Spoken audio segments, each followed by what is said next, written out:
Network News. Malugod na tinanggap ng IFM 105.3 Vegan ang parangal na ibinigay ng Department of Environment and Natural Resources o DENR sa isinagawang 2026 Gawad Kalikhasan Philippine Environment Month sa San Fernando City, La Union. Ang IFM Vegan ay ang nag-iisang radio station sa buong Region 1 na nakatanggap ng parangal dahil sa pagiging instrumento upang maihatid sa publiko ang mga programa at serbisyo ng DENR. Kasama dito ang iba't ibang local government unit, national government agencies, iba't ibang sektor ng gobyerno, kasama na ang mga private entities.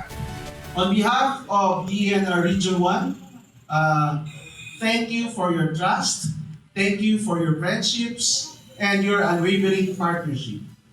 Together, let us continue transforming commitment into action, action into lasting impact, and lasting impact into a legacy that generations of Filipinos will proudly inherit.